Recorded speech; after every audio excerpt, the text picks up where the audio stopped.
Right. Hello and welcome back to Red Army Reaction. Yeah, long time no see. Yeah, it's been a while. We didn't record last week, obviously. Have we been having a nice international break? Yeah, it's been all right. Not really done much. Unlike you, you've had your own actual international break. I have, yeah. Well, that was last week. I went to Spain. I had some lovely tapas. Nice. Yeah. Did you see Spanish Dave? Who's that? Oh, De Gea. Yeah, well, he lives in Italy these days. Oh, I was in the wrong part of Spain anyway. Fair I did enough. get robbed, which was not as nice as the tapas. No, but not as robbed swings as them round the United got against Grimsby. because they feel they're an ineligible player. Yeah. Well, we'll come to that. Yeah, we've got a lot to catch up on. Only 2 games played. Game to look forward to. Transfer window slammed shut. Ins and outs for lots of clubs. Yeah, might as well crack on. Where to start? Yeah, We'll start with the G word. The G word. The ill-fated Wednesday night that we had. Yeah, it feels like a long time ago now. Yeah, a lot of. Well, I thought that it may be the end for the manager. Yeah. It was absolutely dire. Yeah. I'd said on this very podcast, if you remember, for those who paid attention, I said I'm not quite confident to say we're better than Burnley, but I am confident to say we're definitely better than Grimsby. Yeah. And for the majority of that game, we were not as good as Grimsby. No, they were much better than us. Baffling. Yeah, absolutely. Like, that wasn't a case of, United taking their foot off the gas, not looking up for it, and, taking it for granted. That was being outplayed comprehensively by Grimsby. Yeah, absolutely. Like, inexcusable. No, and I think it was made maybe less embarrassing, but more painful. The fact that we came back to 2-2 and lost on penalties after a ridiculously long shootout was just awful. It just made it. It was harder to take that. Yes, it was always a killer. But I mean, we'll come on to the keeper situation in a later segment. But in that game, yes, we were outplayed. They were the better side. But both of those goals shouldn't have happened. Like, on the balance of play, if we'd gone in at half time, we would have said, this is poor from United. Yeah. But because of awful goalkeeping, it wasn't this is poor from United, it was we're 2-0 down, this is a disaster for United. Yeah. I mean, one of the goals, he did sort of catch the ball before he put it in. Yes. I'm not blaming the ref for us going out. No. But they did have the sort of offside one that might not have been offside, so it probably evens out. But yeah, it was awful, just all round. We said on the podcast it'd be nice to get Sesko a start, maybe get a couple of goals, play Mainu and some other academy players. Yeah. Sesko played 90 minutes and didn't do anything at all, and then took the 10th penalty, was it? Yeah, I mean, the manager's blamed Cramp for that, but, it's only 3 yards. So. Yeah. Mainu looked all right at times, looked bad at times. He looked rusty, and, he hadn't played a minute, so, we're not going to... Judge him too harshly on that, but he did look rusty and played out of play a couple of times. Some poor decision making. Yeah, Fredrickson and Heaven were probably pleased to see them, but they didn't cover themselves in glory. It was maybe slightly naive from Matt Amorim, the team selection, in playing a player like Tyler Fredrickson. Yeah, away at a League Two side, it can be tough. Yeah, it can be. It's a physical game. It's not what you're used to playing under 21 football. And the sort of challenge you don't really get in the Premier League that much either. Or in Portugal, probably. There's no way when Amorim was sporting manager, if they played a 4th-tier Portuguese side, there would be no challenge at all. A 4th-tier side in Portugal would be as an amateur side, I think, probably. Yeah. Certainly semi-pro. Yeah. Certainly not a full team of professionals. But, we're not countenancing a loss to Grimsby here by saying that they were caught unawares. It's absolutely... Yeah, we should know better.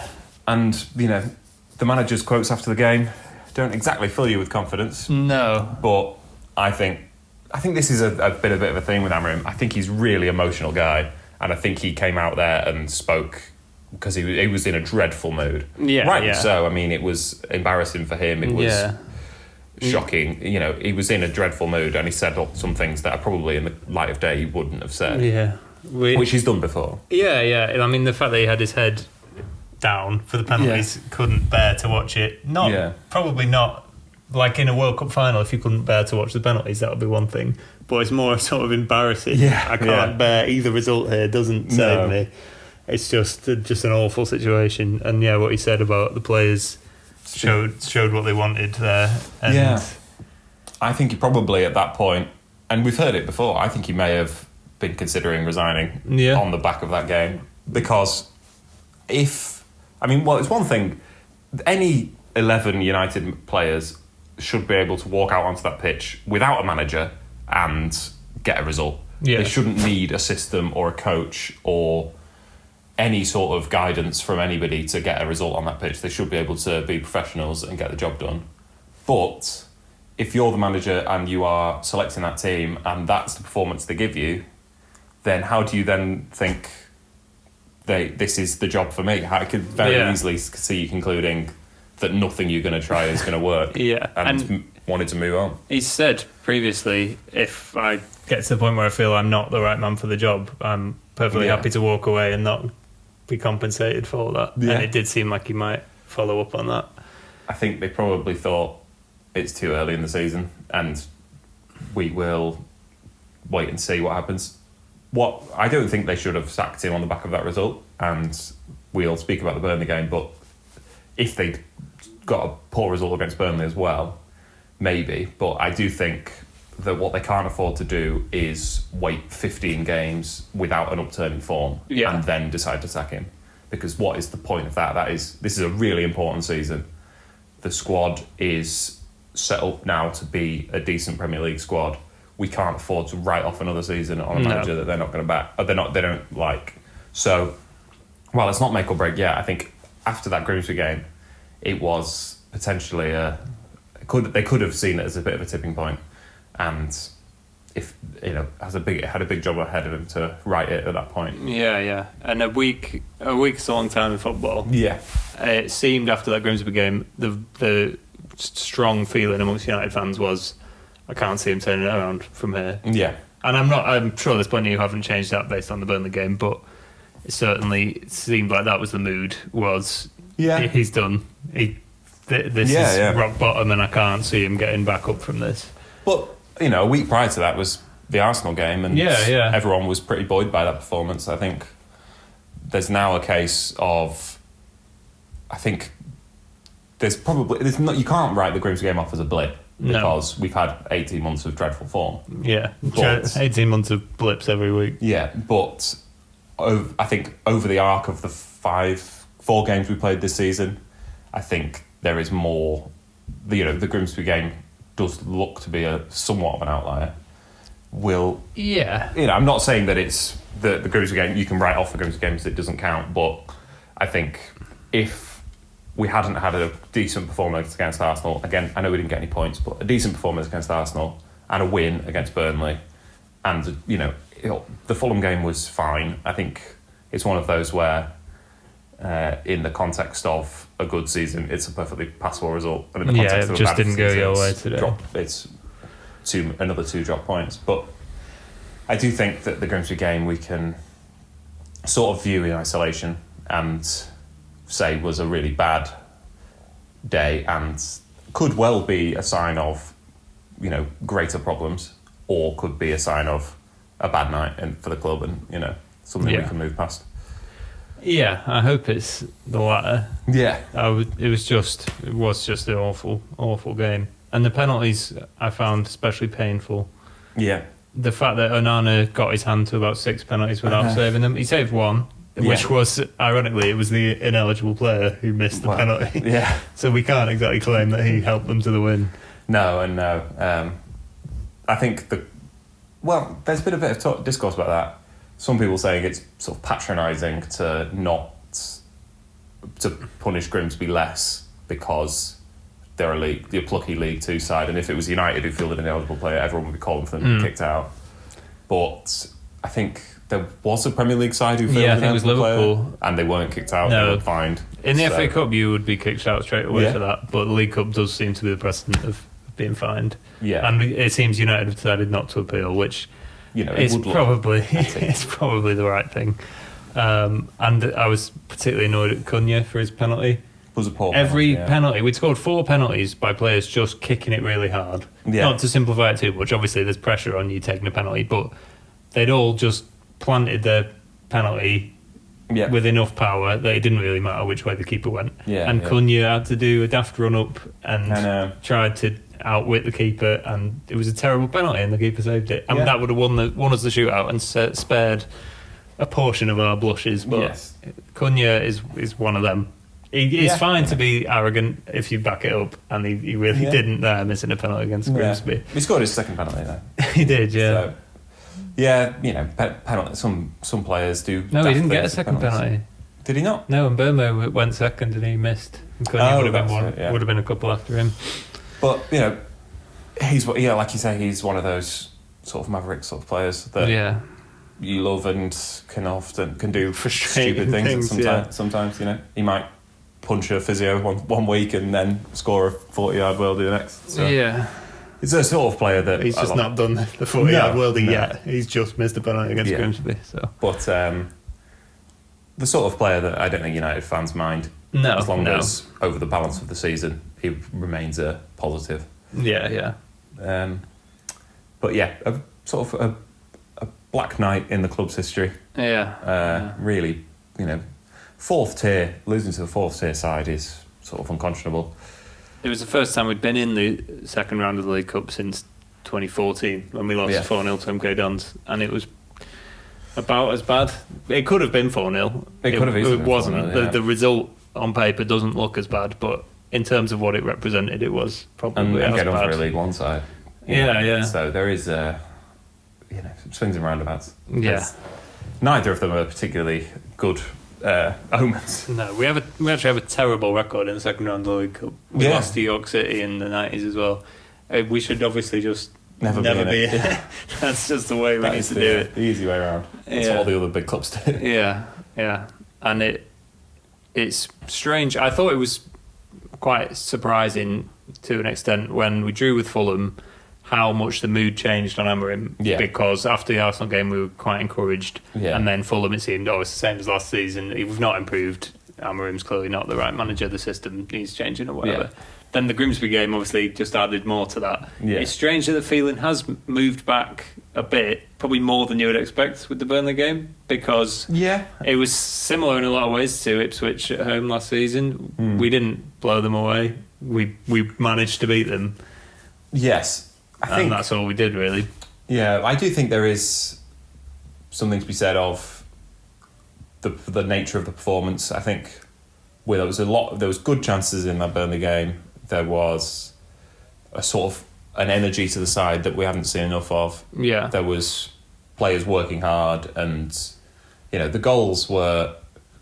There's a whole thing about momentum in games, and if you rearrange that match, so United go 3-0 up, Burnley don't score 2 goals after that, because the energy is sapped away and they are unable to sustain the attacks that they did have. Yeah. If you go and it's 1-0, then Burnley are buoyed and Burnley can string those chances together like they did. And this is why you say, you look at teams like Liverpool who are capable of finishing chances consistently, and City, the nature of the performance doesn't have to be that much better to get a much better result. If you are able to maintain the momentum and not allow the other side back in, you can get your work done early, and then it becomes a lot easier after that. And that's just something we aren't capable of doing at the moment. We are not capable of putting these teams to bed early on.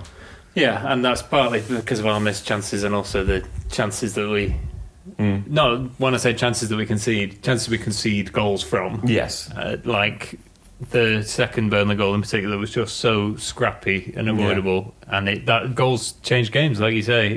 We don't manage to extend the lead, then they've always got that chance, and they're more likely to take that chance. And they'll know that, and they'll feel that in with their fans, and they'll feel that in the home fans, and these things are, goals win games, and goals at the right time can massively swing a result. Yeah. We just haven't seen that ruthlessness from United yet. Yeah, and we saw we saw both sides of him again, really. With the second Burnley goal, he was really poor. He made a save that didn't really go anywhere, then hit his knee and went to the defender, or the attacker, who hit Bayindir on the way in and still went in. Yeah. But also the Mbeumo goal came from a great pass over the top from Bayern. Yeah. It's, I think he's probably second choice now. We'll talk about the window in a minute. Yeah. But I think a lot of question marks were raised as to why he's playing above Onana, and the pair of them are neither of them are good in any way. No. Really, Bayern has shown more willing to do the right things at the right times, I think, and he's been able to play the sort of thing that we thought Onana would be really good at. Is Onana's very good at a short and medium game, and we haven't really been playing that. We've been trying to play long balls from the goalkeeper, and Onana's just not any good at that. No, can't even keep it in the pitch. So Bayern being slightly better at him than that, and not considerably worse at him at shot stopping, has probably earned him those 3 starts in the league. Yeah, they're about the same at actually stopping the ball going in, so you might as well play the one who's slightly better at passing. Yeah. But I think, I can see why the fans are slightly encouraged by the Burnley game. Like I say, the nature of the win, the nature of the performance was energetic. It was, I was at the game, and there was a real energy to the crowd. Obviously, it was flattened by the second Burnley equaliser. It was probably flattened by the first, but we scored so quickly that no one really noticed. The second Burnley equaliser was a bit of a kick, and there was definitely something to be said of the team going again. They definitely would have gone and sort of gone back into their shell in the past, and they rallied, and we didn't see 2 centre halves come on. We saw Mainu come on, and we went for it. And that penalty, while it was a penalty, it came from energetic movement into the box, balls going into the box. Yeah, there was lots of that, and Ahmad's really good at that. And he earned it a bit, the penalty, but that's what you get if you continue to put the ball into the box and continue to make those runs. You're going to get a bit of luck, and I think the result was fair. I think we deserved the win. Yeah. Burnley might feel a little hard done by, but they shouldn't. I think when you come back in the game twice away at Old Trafford and then lose to a penalty, it's tough to take. They will feel hard done by, but on the balance of play, when you look at the XG as well, it seemed like United were the better side. I thought Mbeumo and Mount both looked pretty good. Some great link-up play, and we created some good chances. There was a chance that I think it was Mbeumo squared it for Ahmad. Yes, and he put it over the bar. And that's the kind of chance where you're like, we need to be scoring those chances consistently. It's not the fact that we play 3 at the back, which is why he missed that chance. No, it's not the manager's fault he missed that chance. I don't think. No, that's just. And it's not would change a lot if we could just take a couple more chances a game.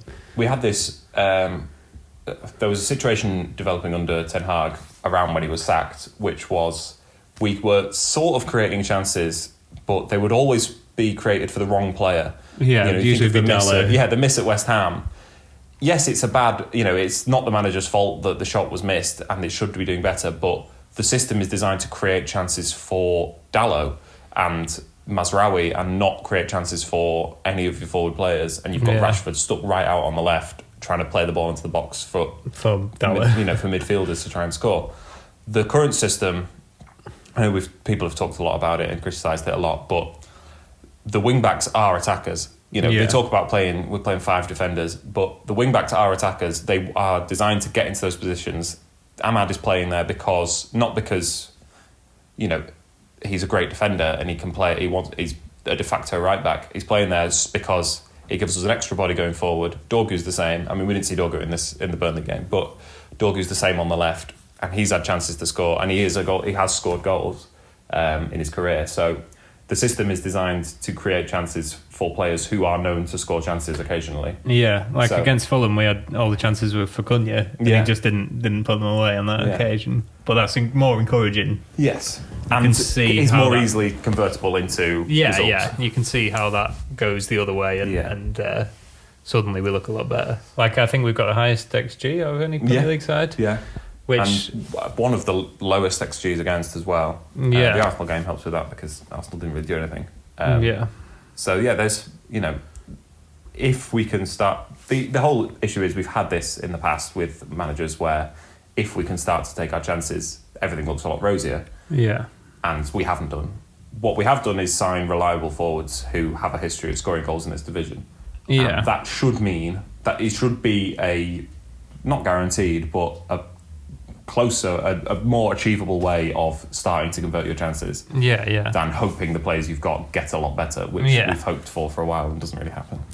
Yeah. I was encouraged by the Burnley game. Again, it was a narrow win against a side you don't expect to be causing many problems, but it was encouraging. It's just that can't be it now, Yeah. What did you make of the penalties? Both one at each end. Yeah, I mean, I don't know if we'll talk about VAR when we talk about the Premier League as a whole, as it's obviously a tedious topic that's rumbled on for a long time. I thought the first one, I thought they pretty much evened each other out, because the first one was given on the field by the ref. Yeah. When you analyse it with video, it doesn't really look like a foul. It's a bit of pushing and shoving, and Mount goes down, and probably not really a penalty. Right, yeah. But pre-VAR, that would be given, and you'd have a penalty for that. Yeah. Whereas the other one, ref didn't give it. It looked quite innocuous. Yeah. When you analyse it, you can see he's got a full hand of his shirt in the box. Yeah. He tugs his shirt away from his body, and he goes down. And when you look back at it, it's a penalty. Yeah. And that would never be given pre-VAR. I don't think the ref would say, no, there's nothing in that. You've just brushed past him. Yeah. So I think we did deserve a penalty, and ultimately it was they were both the right decision, even if the ref got them both wrong. What Scott Parker said after the game was just completely ridiculous, because he was having a go at the second penalty about how the ref didn't referee the game. It was refereed by a bloke in Stockley Park. Yeah. The ref didn't give it. So, that's how the game's being refereed these days. But also VAR overturned a penalty earlier in the game. Yeah. So if you want to get rid of VAR, we would still have had the same number of penalties. Yeah. I thought the first one was the sort of penalty where if it's usually when they get given, they're given, and when they are not given, they're not given. Yeah, they don't overturn them either way. It would never be. I thought it was right in that grey area, so I thought it was quite rare that they overturned it. Like you say, it probably doesn't reach the threshold for nailed-on penalty, but they usually give the referee the benefit of the doubt there. So I thought it was unusual that they overturned it. Probably not a wrong decision, but I just didn't expect it. The second one, like you say, with the benefit of freeze frames and slow motion, he's clearly impeded, and probably has the right to go down. He would have got to the ball, I think, which is I don't know if he would. They do factor it in, but I think with that one they couldn't say. They certainly couldn't say, well, he never would have got to that ball anyway.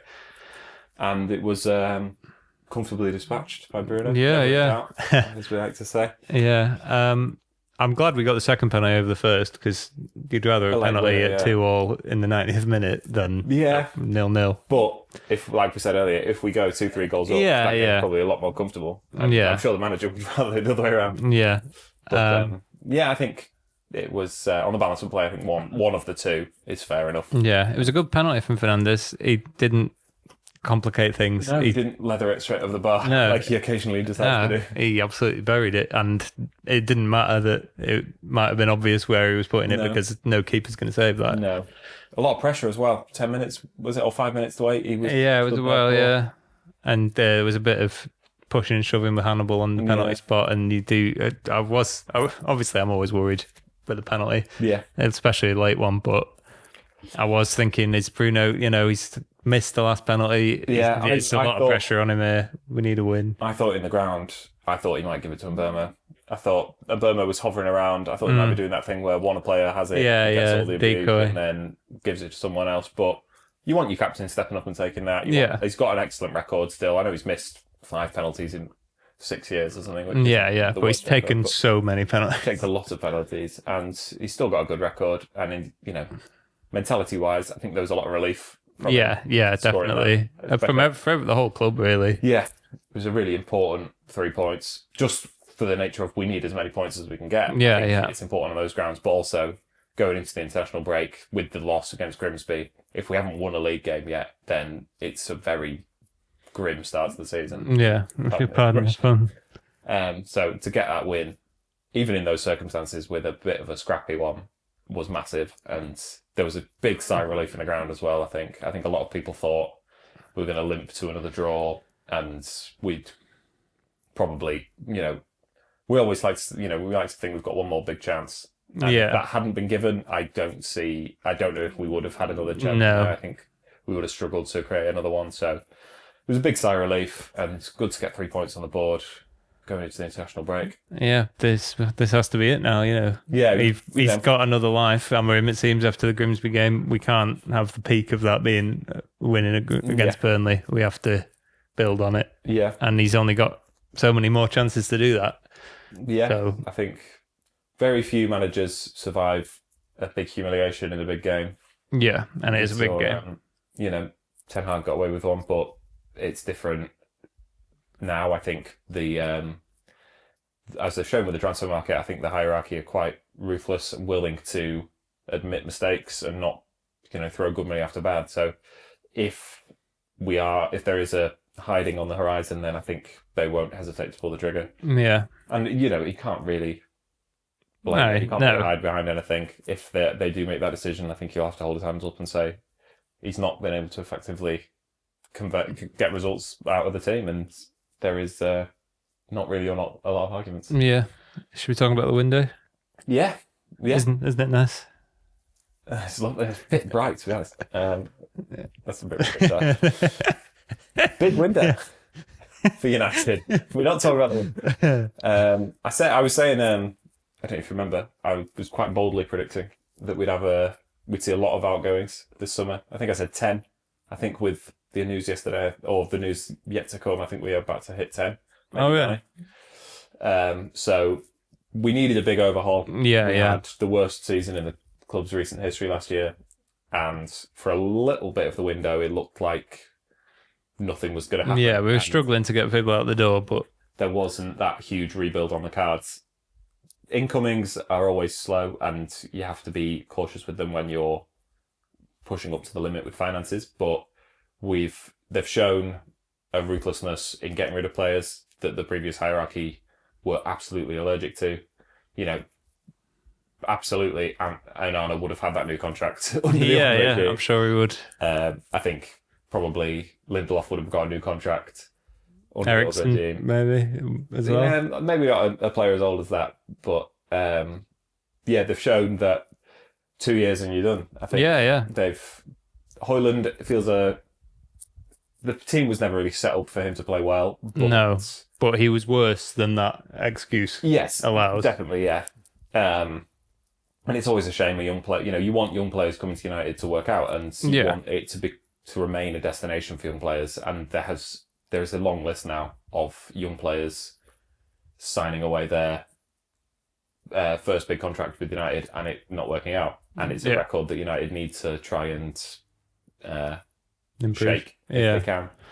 Yeah, but we did get the bomb squad out the door in the end. Yeah, Tyrone Malacia is apparently still alive and still a player at the club. Yeah, because he was nearly got a loan move to Elche. Yeah, that didn't happen. But I don't know if he's still or what he's up to. But he's not the biggest offender, and he's a big offender in that he's never played a good game of football, but he's not on a huge wage. It's not going to make or break anything. Yeah, it's just a shame for him, really, that he's his young career is stalled in this way. Yeah, absolutely. He play football at some level, even if it's not at United's level. Yeah. So hopefully something can happen for him in the last week of the window. Yeah. Anthony got his move that he wanted. He did, yeah. He held firm. Crying at his unveiling because of how poorly he'd been treated. Yeah, he'd been living in an airport hotel for weeks, apparently. I don't feel too bad for him, but I'm glad that we got him out the door. And, good luck to him. Yeah. I don't have any ill will towards him, even though he was, at times, one of the worst players I've seen in a United shirt. Yeah, and like I say, it's showing a ruthlessness that they spent a lot of money on him, and they've just said, as long as we don't have to make a loss on the books and we can write off the remaining fee, then it doesn't matter. Rather that than you can keep you. Yeah, it's the sunk cost fallacy where you have to cut your losses and say it doesn't matter how much we spent on you. If you're not good enough, you're not good enough. Yeah. He's I'm sure he'll be fine in Spain. There's always there's a big sell-on clause there. So the issue is his age and how good he is. I can see him going for a,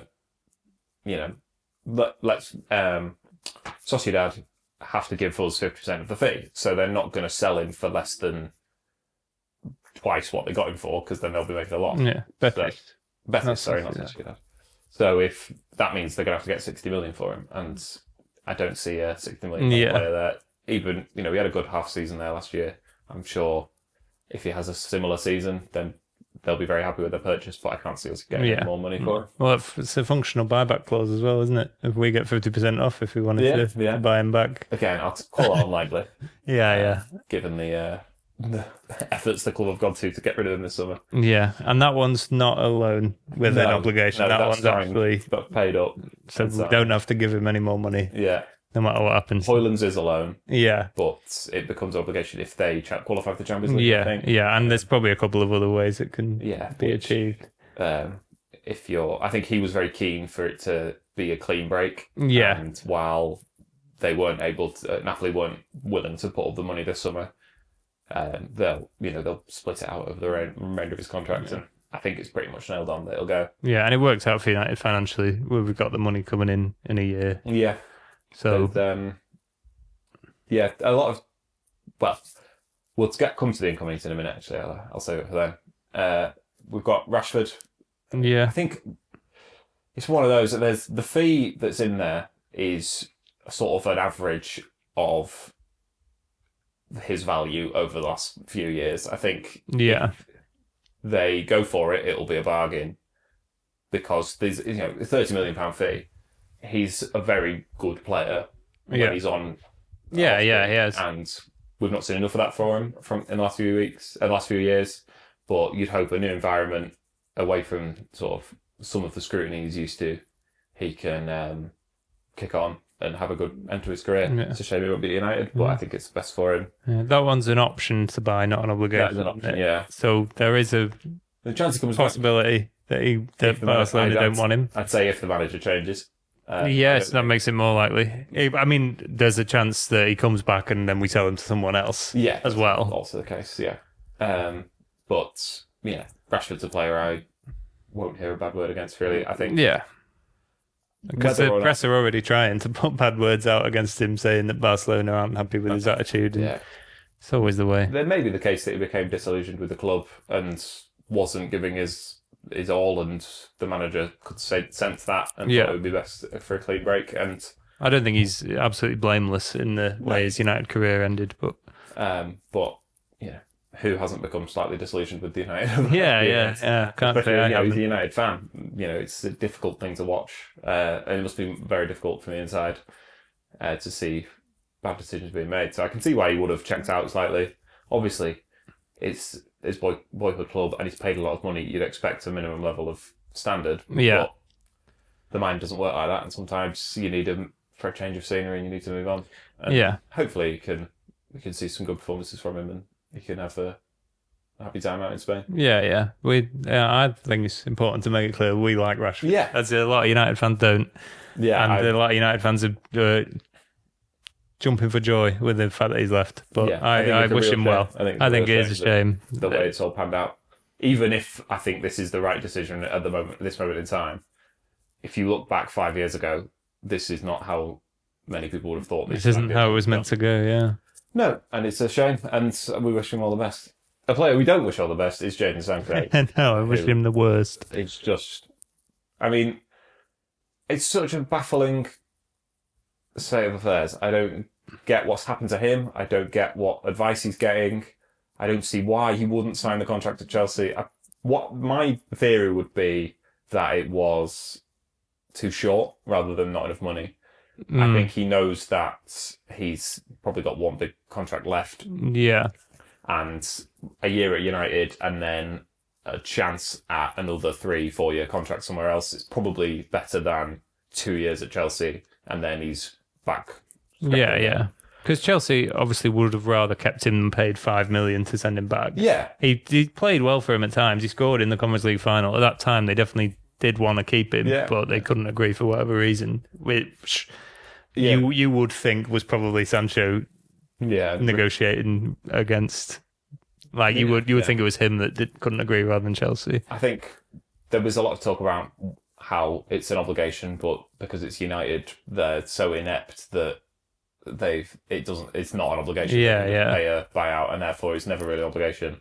But I actually think it's quite good negotiating from United in that the options weren't it's an obligation or it's an obligation you pay 5 million. They hadn't agreed a contract with him. The only way to have an obligation is to have a break clause in it. Yeah. And that's 5 million more than we would have got, because if they hadn't agreed a contract with him, then it could only be a straight loan. Yeah, yeah. So to have that to have an obligation with a break clause got us 5 million. Yeah. We were able to spend this summer. So I think it's probably a slightly.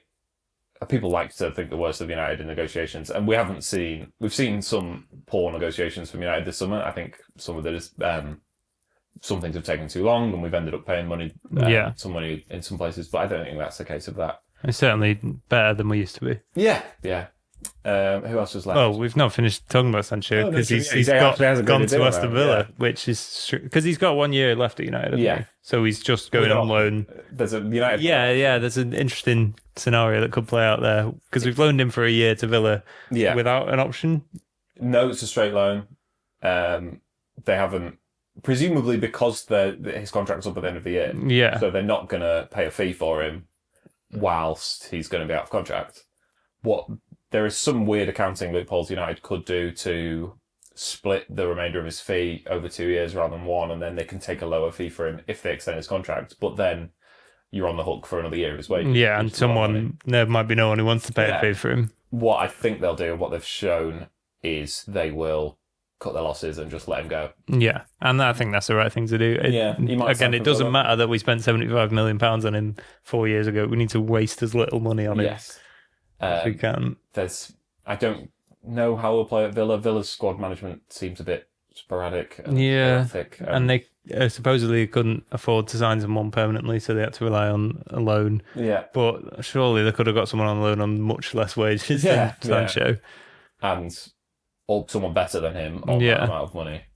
They're paying 80% of his wages guaranteed, and then there's some bonus clauses, which it was odd. There was very specific wording that all the journos had, which was United are confident that the bonuses will mean that they don't pay any of his wages. Yeah. So I don't know what the bonuses are or the nature of them, but United think that they are worth 20% of Sancho's wages. We won't be wasting any money on him. Yeah.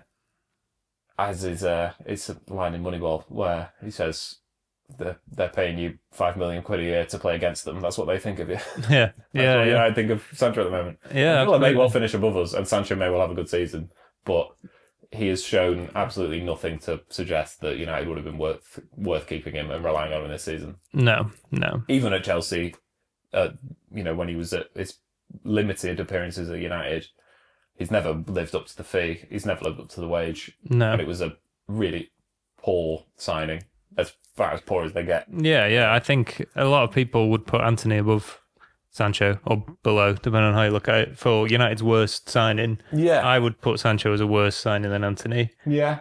It's close, but the fee was quite similar. Anthony cost slightly more. Yeah. But I think Anthony has shown more on the pitch, and we've got a much better deal for him. He was on lower wages.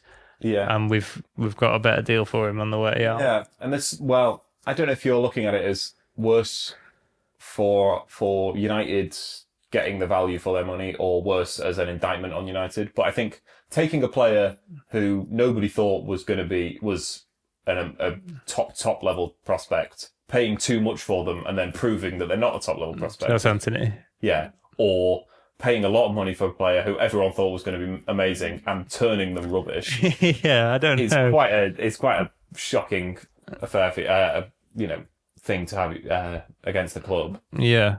I think there's a lot of that's on the player, and the club have treated him more than fairly, but it doesn't play to being a happy environment for players to come into. No. We can all agree that there's no redeeming qualities on either of them signings. No. They're both unqualified failures. Yes. And then who else have we lost? We've had the 3 expired contracts. Yeah. Lindelof gone to Villa again, another odd signing. Yeah, I'm pleased to see him back in the Premier League. Yeah, you don't have to move far. I might see him in Altrincham again. Yeah. I saw his wife put something on Instagram saying that she had to tell the movers, because they didn't know where they'd be moving to. She had to tell the movers to move all the stuff back in because they weren't actually going anywhere. Nice. So they wasted a bit of money there. Yeah. Christian Eriksen, perfectly good servant to the club. Yeah. Free signing as well. Yeah, so. save a bit on his wages. Scored some important goals for us. Yeah. And then, the hero of all of the last 5 years, Mr. Johnny Evans. Yeah, what a guy. I don't think anyone at United's got bad words to say against him. No. And he's still at the club, Yeah, imagine the loan manager. He's probably taken a bit of a pay cut. Yeah. He's back on civilian wages now, rather than footballers' wages. But yeah. Happy to keep him around the place. Yeah. He can carpool with his wife. Yeah, she's on METV, isn't she? Yeah. So, good for them. Yeah. And then the most recent departure. The one that hasn't happened yet. The one that hasn't officially happened yet. Onana. I mean, in the paragon of dreadful United signing, he's right up there. Signing the goalkeeper who played in the Champions League final and turning them into one of the worst goalkeepers you've ever seen in United shirt. Their last game being the defeat on penalty to Grimsby, where they dropped the ball into the back of their own net, let one in at the near post, and failed to save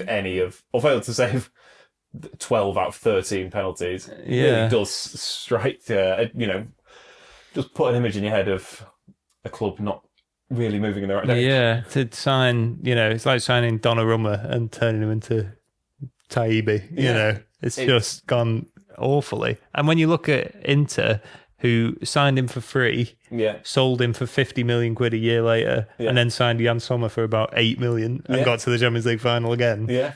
It's just makes us look really, really bad. And again, we've said it before, this is the kind of signing that we can try and believe we wouldn't make now. Yes. That we have improved. We just need to give that time to prove itself. But I mean, it's not a good one.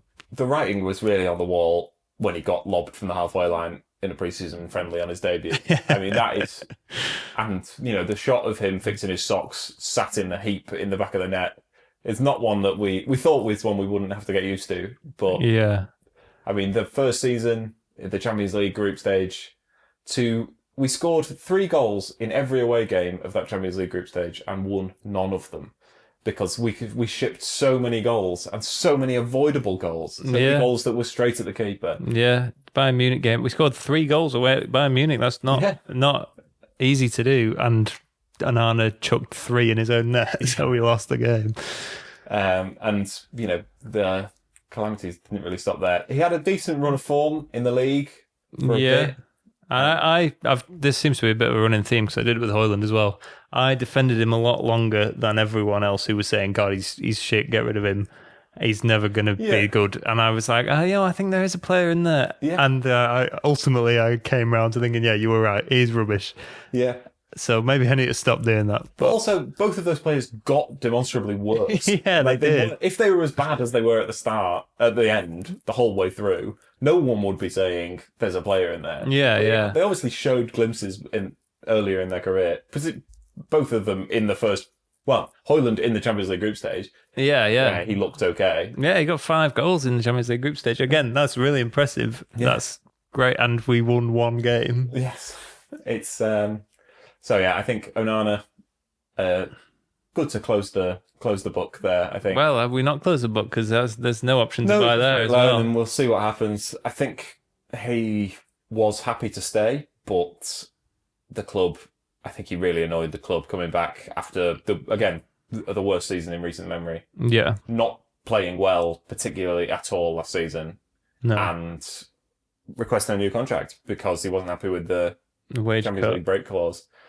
And then getting injured immediately. Yeah.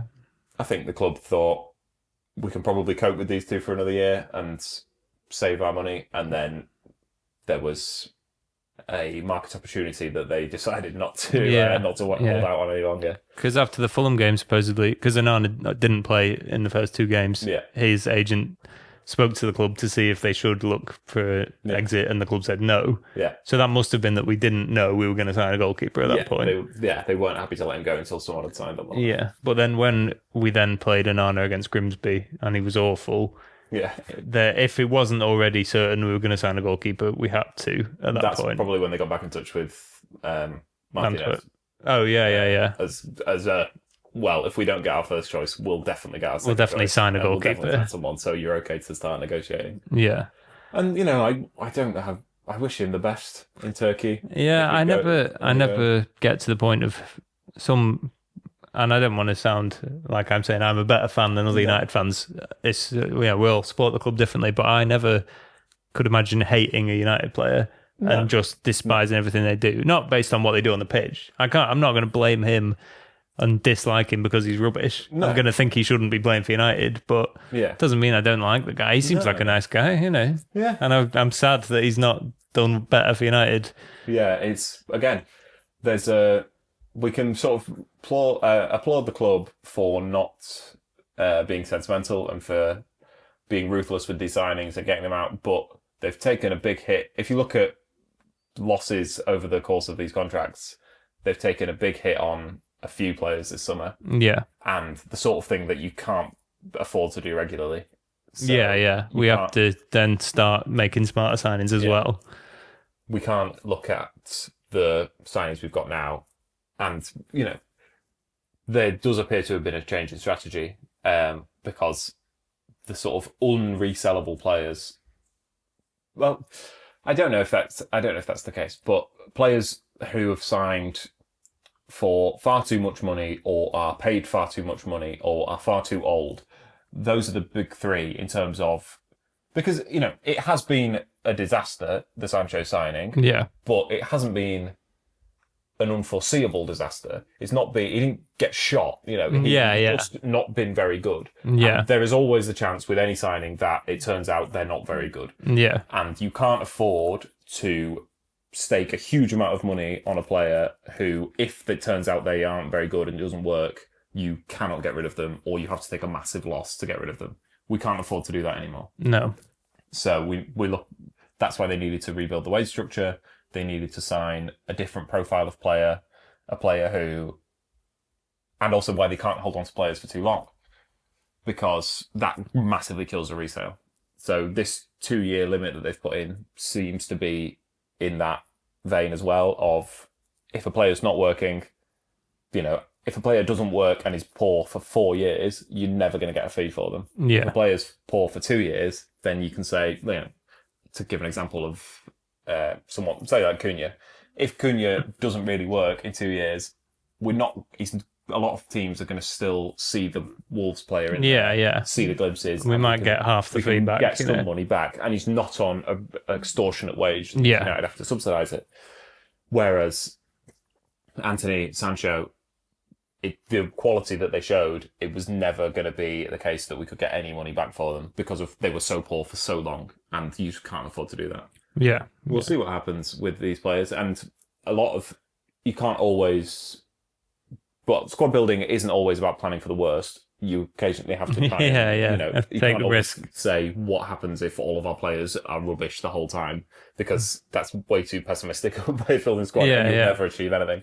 So some players have to work. You have to be able to be confident that some of the signings you make will work, but also you can't be too exposed on the ones that don't work, because some signings don't work. No club has flawless recruitment. No. And you also don't want to run your club like Chelsea, where they only care about resale value. Yeah. But that they sign players to flip them and double their money. Yeah. And they would never sign someone who's got experience who would just immediately make the team better and would then not be able to be resold. Because we're talking about signing players like Casemiro, where you're never going to be able to resell them, really. No. But there's somewhere in between there where you could sign like a 28, 29-year-old who immediately makes the team better and takes you to that top level and can last a few years, but then that's it, rather than immediately just looking off the pace. Yeah. I think an interesting thing with Chelsea is they've always had this player trading model, and they've signed a lot of young players for very low fees. What I think they've shown now is that the player trading model does scale up. And you can pay 20 million for a player, 30 million for a player, and flip them for a profit. You don't have to be the sort of 10x, 15x multiples where you sign a player for 2 million and sell them for 30, or sign a player for 5 million and sell them for 50 million. You can sign a player for 20 million and sell them for 30 in 6 months, and that's still a success. Yeah. It's a really interesting model. I don't love it. I think it's they've got some very clever lawyers to find as many loopholes as they can. It's an interesting Premier League system. Well, it's an interesting model, and it's a good business model, but it's not a good model for a football club. No, and it's not a good model for players either. I think the players are treated quite poorly, and they'll sign because they've got agents who know that football's a short career. You've got 20 years, 15 years. If someone says, here's 8 years of guaranteed income no matter what happens, even if you go out on loan a couple of times, you get flipped. If you've got the baseline being an 8-year contract on 25 grand a week, that's a very difficult thing to turn down, especially if you're coming from a smaller league or you're a younger player it's their first pro contract or first big contract. Or if you come from a poor background or something. And also the job of a player agent is to get the client as much money as possible. So they're going to say, this is 8 years money of 150 grand a week. You should take that because you could sign a 4-year deal on less money somewhere else and that might be it. I can see why players go for it, but also I can see why some players would never go anywhere near them. It would be an interesting one to see what they do this season, but I think United are trying to strike a balance between what we have to do is we have to improve the team. We can't just go with a pure player trading model of staying about as good as we are, which Chelsea have got a few years of staying at that level and changing the manager or hoping that they get some big upticks from some players. United needed this summer to improve the squad and retool a lot of this, big areas of the squad, so they didn't get relegated. Basically, they needed to take some risks and not just go pure Moneyball with it, but actually, trump up some cash and sign some good players. And I think they have done that. We've spoken about the first 4 signings. First 3 signings? What, Sesko and Burmo, Cunha. There was also Diego Leon, but not really count. We've spoken about Lamans in previous episodes, but very briefly. He's here. Now he's in. And I think it's a risk signing a young goalkeeper. We've done it before, and it worked out pretty well last time. It is one of my all-time favourite United players. You've modelled your whole look on him. Not anymore. Not since I... I suppose. You've gone for Obi-Wan Kenobi these days. Okay. That's a compliment. I'll take it, Anyway, sorry. You're trying to derail my thought. A new goalkeeper is needed. The club decided that, and they've gone for... they've not gone for this guy is guaranteed the next best thing. Or they've not gone for this guy is currently a top-level goalkeeper. They've gone for someone who was reasonably priced, I think, for a Premier League starter at 22 million. There's not... You can't argue with that too much. Reasonably priced, has a good ceiling in terms of potential and a good floor in terms of they're basically competent at their job. And with a goalkeeper, there are very few who are genuine game changers. I think you have to be so good to be a genuine difference maker in terms of points on the board.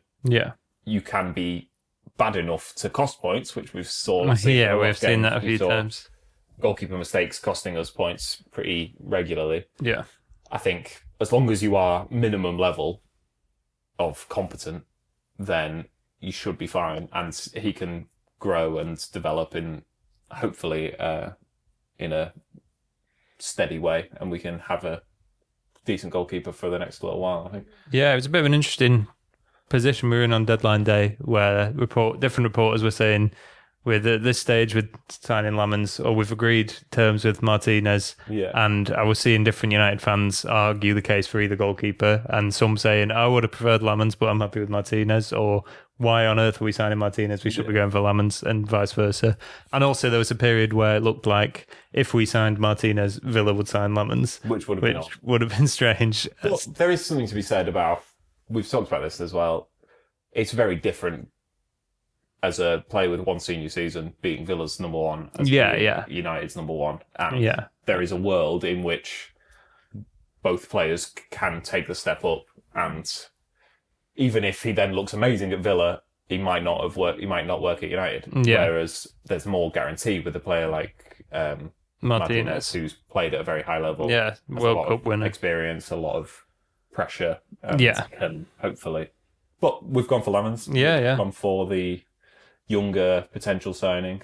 Not on a huge wage, not on a huge fee, and hopefully is an upgrade. Yeah, I don't personally think he'll go in and be the guaranteed number one straight away. I think he'll be Amarim's first choice. Yeah. But he's shown that he's happy to play Bayern in the Premier League, whether that's the right decision or not. Yeah. And we've sold Onana now, so I think it will be more of a case of we've got two goalkeepers rather than Lamans' his first choice and Bayern is his backup. Yeah. But obviously, long term, you want that to be Lamans has shown he's ready to play every game. It'd be interesting to see who they go with against City. Yeah. I think I would just go with Lamans and let him grow into the team. I think he'll add a... You don't know. You never know how these players are going to translate. But he's got a mature head on his shoulders. He's very calm and very sort of unflappable in there in a way. And I don't think he'd struggle in that environment. But because it's really in at the deep end away at City. Yeah, it's as big as they get. And we've seen with certain goalkeepers, they go into a big game like that, have a really poor game, and they never come back. Yeah. Like Taibbi, as you mentioned. Yes, yeah. Really struggled in a big game and never recovered. So I don't think that's likely to happen, but they may well want to protect him from that.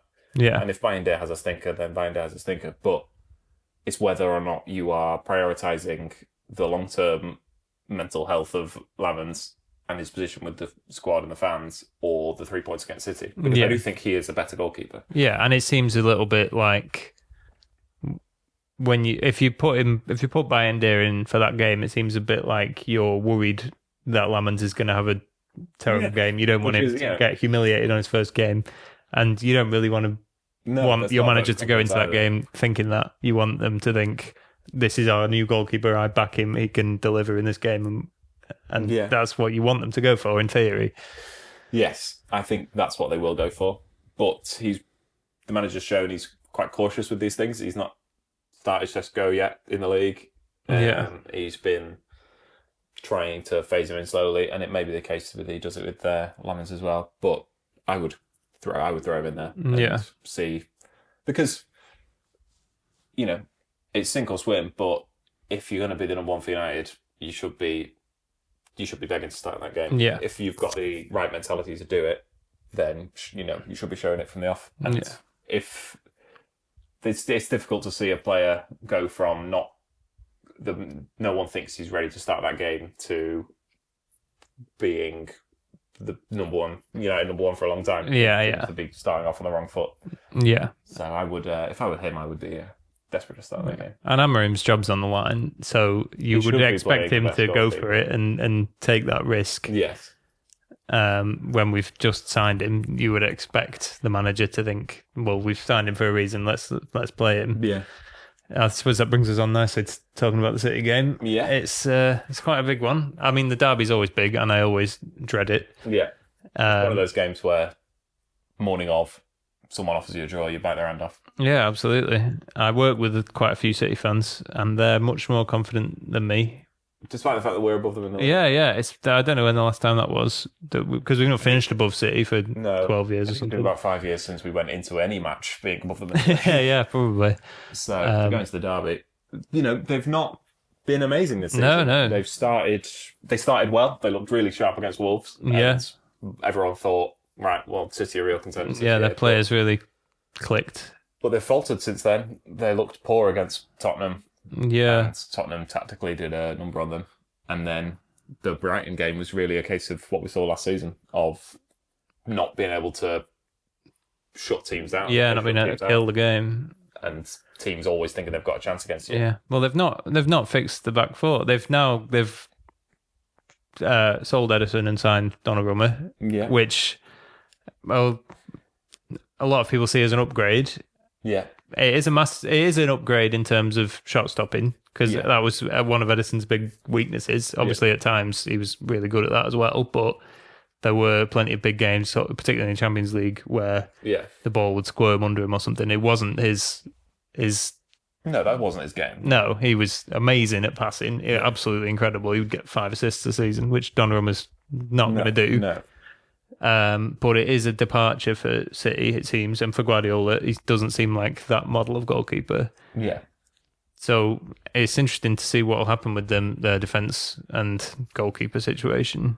Like, especially with the Trafford, who's they've signed, he's played the first 3 games, and now they've signed Donnarumma, who isn't going to rotate with James Trafford, surely. Yeah. You signed the goalkeeper who's just won the Champions League with PSG. You don't sign him to compete for his place. No. And he is an elite goalkeeper. He had a great season last year, especially in the Champions League. Yeah, well, in the latter stages of the Champions League, he had a couple of poor games in the group stage. Yes, true. But PSG as a whole. Yeah. But yeah, he really grew into that competition. And it's a really interesting signing. I think no one can be certain one way or the other. It could completely clash and could hold, really City. Or he could slot in and be a very good goalkeeper, as he has shown in the past 2 years, capable of being. Yeah. So I think that's an interesting one to keep an eye on. I think, I wouldn't say I'm confident. I would never say I'm confident in the derby, but nothing that City have showed me in the last 2 games certainly has really worried me. They've not got De Bruyne, and De Bruyne is always a player who you're afraid of. Yeah, definitely. And they've obviously still got Haaland, but United have beaten this City team before, and we've beaten better City sides than this. Better City sides than this, but we also aren't very good. So it depends what United shows up massively. Yeah, there is such a wide delta between United's best game and worst game at the moment, and that has been for a long time. The City game last year was one of our best games.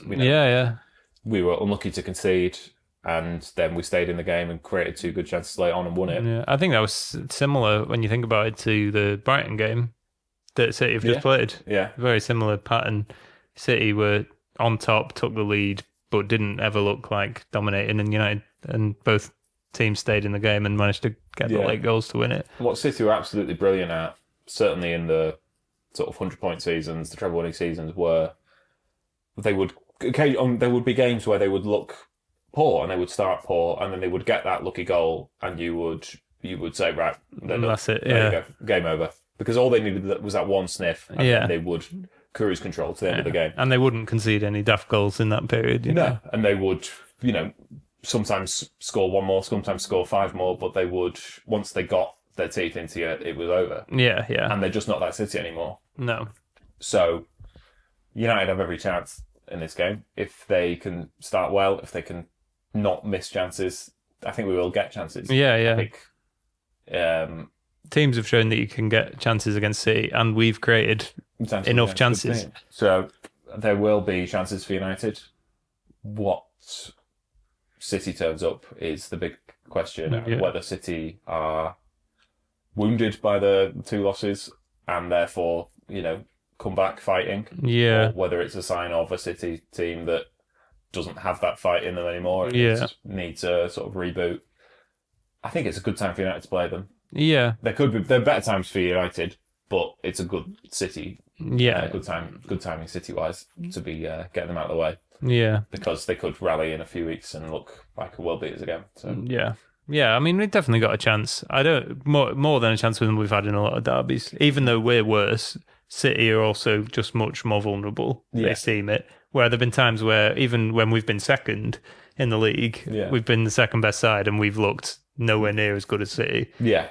And even if we won the game in some of those seasons going into them, you just think, well, how are we going to beat them? Yeah. Whereas you don't think that with City now. No, there's a very clear path to victory for United. They just have to execute. And they've not been doing that in some games. They didn't against Arsenal. The chances were there and they didn't take them. But hopefully, we can dream. Yeah, I can just, if I'm got my negative head on, I can just see Donnarumma. Obviously, I imagine he'll start the game and we'll create chances, and he'll just have one of those games that he had in the Champions League semi-finals where he'll just keep everything out. Yeah. And we'll just get so frustrated. We'll create chances and he'll just keep them out, and then City will score. And everyone will say, why didn't United send Donnarumma? Yeah. Because that's what they like to do. Yeah. That's my negative vision for the game, but there's probably a positive one in there somewhere. I've just not found it yet. We'll see. We'll see what happens. We will. Do you think we're not sure about Cunha? Or yeah, they both. Those came off in the last game. Yeah, will Šeško start? I don't know. I think if Mount and Cunha are injured, he will. I think it'd be a good game for him. I think there'll be space for him, which there wasn't really against Burnley and Grimsby. Yeah. And he is a sort of rangy player. He likes to run into the channels. Yeah. Hopefully we can use that to our advantage. And hopefully he can sort of cause some trouble for them. Yeah. Stress them out a bit. I think we might see Bruno start further forward and Mainu come into midfield, which I don't think anyone would be opposed to. No, not at all. A little bit more discipline in there, a bit more solidity, and without Bruno wandering off, and allow Bruno further up the pitch to try and hurt City when he can. Yeah. I mean, Bruno's obviously a very energetic player in midfield and hard-working. No one would ever say he's not, but discipline-wise and looking after the ball, you don't expect us to have huge amounts of the ball in this game. So a bit more security on the ball might be a welcome sight. Yeah, and having Bruno closer to the goal in a game like that is always a good thing. And then, I don't know, I think he'll probably start Dallo. Probably. Ahmad Dorgu in this game. Yeah. They're a bit too offensive. Yeah. I'm just... a lot of people are not fans of Dallo. No. And I think he has his qualities, but he has his fair share of bad games as well. Yeah. I think it's probably... we've spoken about the 2-year limit. Yeah. Wow. He's been in, 7? Existing signings don't really fall into that, but I don't think no one had an amazing season last year. I don't think he covered himself with any glory, and if he has, he's got something to prove this season. Yeah. He can either, if he has a good year, then he can get to 10 years at United, and I don't think anyone would say he's completely undeserving of that. Does it count as 10 years at United when he went on loan? Maybe. I'm not sure. I mean, Paul Scholes went on loan, and no one really counts that. Yeah. So, but if he has a poor season, then they'll definitely be looking to upgrade there. The wing backs are so important to the system, and even moving forward, if they switch manager, which there's every chance they do, and then don't end up playing wing backs, then a right back will be needed. I don't know if he because he won't be able to play on that there. So I think, although I do think that they're quite married to this 3 at the back system. Even though the signings haven't pointed to that, the managerial recruitment process massively pointed to that. Yeah. They spoke to a lot of managers who like to play 3 at the back. Yeah. Tuchel and McKenna. Yeah. Lots of managers who like to do it. So whether or not Dallo has a future is up in the air. But I don't mind him. I know, like you say, some United fans think he's lousy. But there's a player in there. And he can do a job. He's quite a disciplined player. Yeah. I don't know where we need to plan to watch the game, I suppose. Yeah, we'll watch it. But I'm not feeling good about it. I never feel good, even if we were much better than City. I wouldn't feel good about it. No. I might think we were going to win, but I wouldn't really look forward to the game. The potential for a bad loss outweighs the potential for a good win. Yeah. Especially when we've had more bad losses than good wins. Even when we were the best side in the world and City were in, no marks. The potential for embarrassment is always too high. Yeah, definitely. Should we look back at the rest of the Premier League for first? Yeah, I suppose so. Yeah. Liverpool have started well. Yeah, 3 wins out of 3. Yeah. This is what happened last season. Really, is Liverpool got through the first few games without looking amazing, but winning. Yeah. And then it sort of just became the default that they were going to win the league. Yeah. And that's why I think Arsenal missed the trick with the Liverpool-Arsenal game, because Liverpool are vulnerable at this point in the season. They didn't look amazing in that game. And if you really go for them, I think Arsenal could have had a real statement result there. Yeah. And really set a marker down for the rest of the season. Going there and sort of losing with a bit of a whimper. Yeah. I know neither team played well, and the narrative has been Arsenal didn't do enough to win, but Liverpool did. But that's just because Liverpool scored a free kick. Yeah. That they wouldn't have. You can't guarantee scoring ever. So I think both teams would have been happy with a draw. It just looks worse for Arsenal. Yeah. The thing with Arsenal is if you go into a game like that playing for 0-0, which they clearly did, you can't lose the game. No. If you come away with 0-0, then even though with Arsenal you still might say, should they have gone for the win? Ultimately, 0-0 at Anfield is a decent result for any team. But if you go clearly playing for a draw and you come away with a loss, you've got nothing to hide behind. No. Yeah, absolutely nothing. And they couldn't really have done anything about the goal. But the risk is, if you don't do enough to try and win, the risk is that you lose. Yeah. If you play for a 0-0, there's always the chance that they could score a free kick or a corner or something. Every chance. And Arsenal have relied on that a lot. Yeah. But Arsenal have had some 0-0 games that they've won through set pieces. So it was a poor game all round. And it didn't, you have to be careful talking as a United fan because of how awful we are. Yeah. But the gap between the sort of, let's say, 15th in the Premier League and the top of the Premier League, I don't think is massively wide. Yeah. Liverpool are obviously better than us. I'm not saying that, but it wasn't the sort of game where you look at the top two teams in the league and you think we are miles off it. No. It was the sort of game where you think this is the best they've got and this is fine. Yeah. These are supposed to be the best two teams in the country. And there's every chance that, again, I wouldn't be confident playing Liverpool, but I'm not massively fearful of them either. Yeah. Or City or Arsenal. And the issue is that, last season we could have gone to Anfield and won. We did go to City and win. Yeah. We could have beaten Arsenal at Old Trafford towards the end of the season. The issue is we only won one of those games. Yeah. Despite the fact that we were competitive in all of them and we weren't miles away from any of those teams, we only won one of them. Yeah. And this season we need to convert better and we need to show that, if the balance of those games is quite finely poised, sometimes it needs to think in our favour, which it didn't do enough last season. Yeah, and last season there wasn't at any point, for a long time it looked like Liverpool were the best team in the league and they were going to win the league, but there wasn't a team where you looked at them and you thought, wow, they're the champions, they're clearly a great side. Liverpool looked better than the other teams, but they didn't look like world beaters. No. And it seems like that's the case again this season. There's no standout side that you think, well, they're just Liverpool untouchable. The favourites by default, I think. Yeah.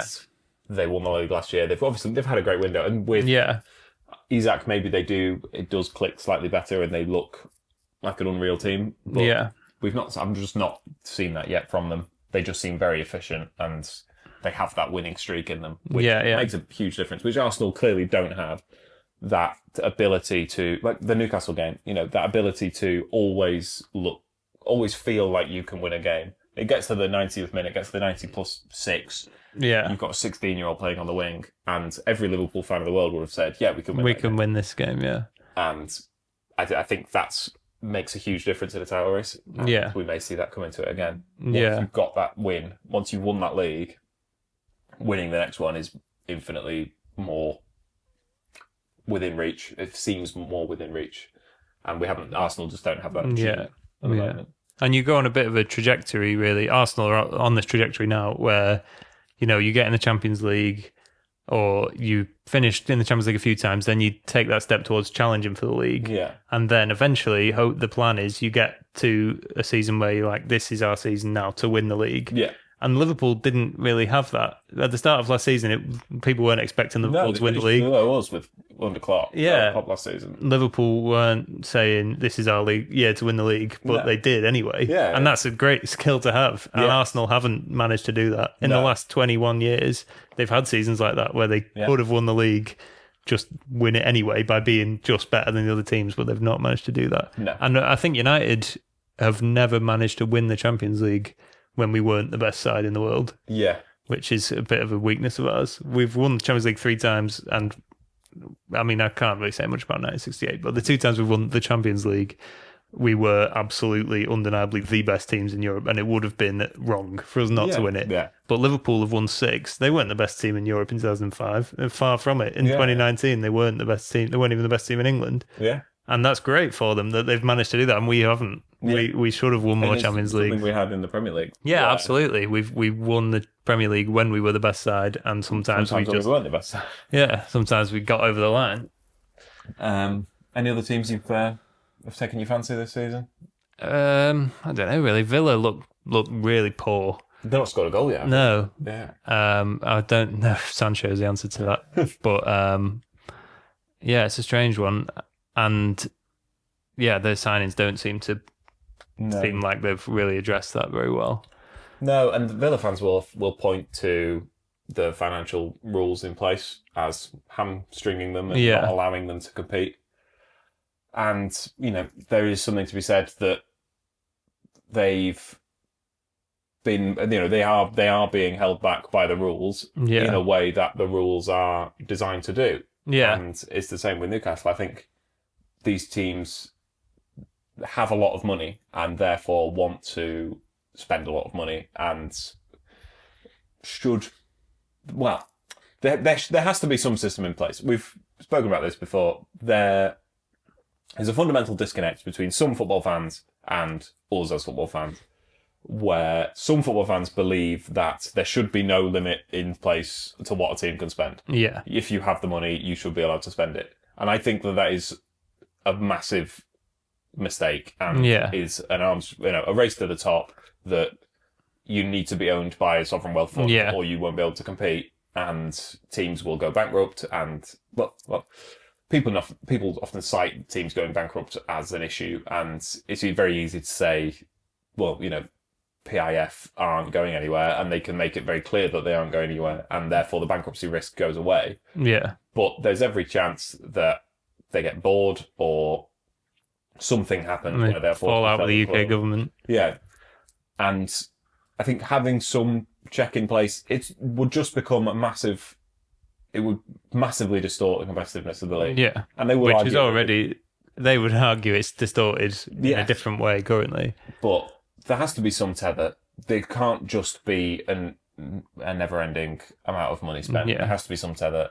I think maybe, like they say, they're looking at switching to some sort of squad cost rule where you can register players up to a certain amount of money in terms of fee and wage. Yeah. And you can configure that better. And it probably works out better for these teams. But until they get to that point, you have to play by the rules. And Villa spent a lot of money on not very good signings last season. Newcastle have spent all of their exact money already on players that are probably not quite worth add up as good as that. Whereas you've seen teams in the past make that one big sale and then be able to add quality in lots of different areas. Yeah, and Newcastle haven't done that. They've signed, they've improved areas of their squad. Yeah, and they look okay. Have they won a game yet, Newcastle? No. Because they drew 0-0 with Villa, they lost to Liverpool, and then did they draw with Leeds? 0-0? Yes, that rings a bell. I don't think they've won a game yet. Yeah. So I think it's Newcastle, Villa, and Wolves who haven't won a game. They're definitely below us. Yeah. So, we'll see what they do this season. Wolves look really poor. Yeah. They made a couple of moves late on in the window. Yeah. And they gamble, they have to sort of gamble a bit at that level. And if they work out and they get some value that other teams couldn't see, then they might be all right. And they kept Strand Larsen. Yes, they did. Yeah, that guy's song really swung it for them. Yeah, great song. I'll be singing that on the terraces. Yeah, we'll put that in here. And then Strand Larsen, you can't sell him, can you? Strand Larsen, whoa! Strand Larsen, whoa! If you're Newcastle, you ain't have him. You're not going to buy him off him. No. Yeah. That's a good sign for them. They're able to keep him. Newcastle, no one wants to move to Newcastle. Even people who live in Wolverhampton don't want to move to Newcastle. So. Yeah. Joao Pedro said he chose Chelsea over Newcastle because he missed London. Yeah. Newcastle's a long way. It is. It's a long way from London.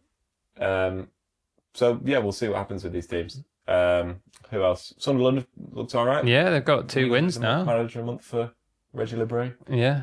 Ronald Lebray? No, Reggie Lebray. Who's Ronald Lebray? Ronald Lebray might be related to him. It might be his nephew who plays for the French under 21s.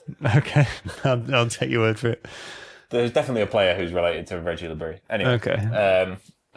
Yeah, Sunderland look decent. Yeah. I am really hoping for a relegation battle. It's early days, but I just like it when the league's exciting. At both ends, yeah. Yeah. So that'd be nice. But then maybe the promoted sides will stay up, and then there'll just be 3 Premier League sides who are just rubbish. Yeah, but that's an improvement on the 3 teams going. Yeah, definitely. And I can definitely foresee a scenario where one of them at least stays up. Yeah, which is better than infinitely better than all 3 going down. So yeah, we've had it before where even at this stage you're like, none of these have got a chance. Yeah, like last season. Yeah, but all 3 of them got a win. All 3 of them shown that they're capable of damaging sides. Yeah, they looked okay against us. Yeah. They have had some good chances, scored some goals. So we'll see what happens with them. Yeah. Right. That's about an hour and 25 minutes. Oh, that's a long one. We had a lot to catch up on, A lot to catch up on. Yeah. Yeah, we'll cut out some of this deliberation. Yeah, maybe. We'll be back next week. Yeah, we'll see. Talk about the derby. It might be a dour affair if we've been hammered, but yes. I don't mean if we've got hammered all the night before, and then we'll have sore heads on Monday. Yeah, it could go both ways. I'm optimistic, more optimistic than me. I have been in the past. Yeah, because it's a good time to play. Yeah. Well, thanks for listening and watching. Yeah. Make sure you're following us on social media, even though I actually forgot to announce the episode last week. Yeah, I thought you did. Or 2 weeks ago. I won't do that this week, so make sure you follow us. Yeah. And like you might miss an episode, or we might miss an episode. But, yeah. And leave a comment, like and subscribe, all that gubbins. All that jazz. And we'll see you out there. Yeah.